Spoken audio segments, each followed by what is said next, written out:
तो जी हाँ भैया, जिला पंचायत सदस्य प्रत्याशी वार्ड संख्या 40 के उत्तरी भाटपा रानी के कर्मठ शिक्षक ईमानदार प्रत्याशी दिलीप कुमार यादव जी के जिला पंचायत सदस्य प्रत्याशी के रूप में हमनी के देखे के बाद तो सब भाई हमनी के आपस में मिलके एकजुट होके अपना दिलीप भैया खातिर लड़े के बा और अपना समाज के आगे बढ़ावे के बा। तो ये चाचा, ये चाची, ये काका, ये काकी अपना दिलीप बाबू के भुलाए के नहीं खे।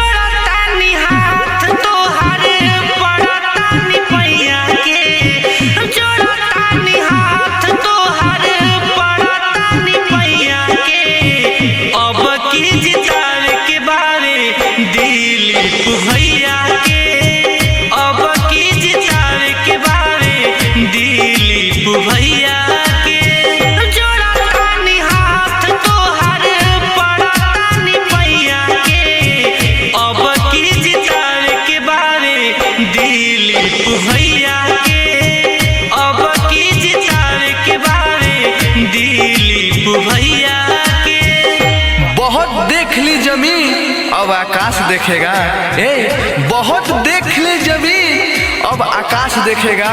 अरे अब ये जमाना दिलीप भैया का विकास देखेगा, विकास देखेगा। ते भैया अब की भुलाए के नहीं खे।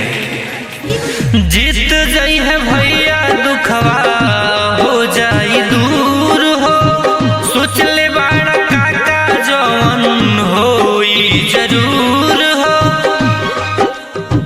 जीत जाई है भैया दुखवा हो जाई दूर हो, सोच ले बाड़ा काका जवन होई जरूर हो। पार लगई है हो डूबत नैया के, पार लगई है हो डूबत नैया के।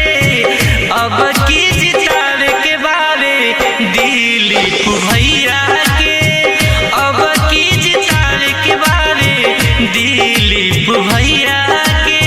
कोई नोटों के सहारे बैठा है तो कोई बोतलों के सहारे बैठा है, कोई नोटों के सहारे बैठा है तो कोई बोतलों के सहारे बैठा है। कोई बता दे उन्हें चुनाव वही जीतेगा जो जनता के दिलों में हौसलों के सहारे बैठा है। मिली तनिक पैया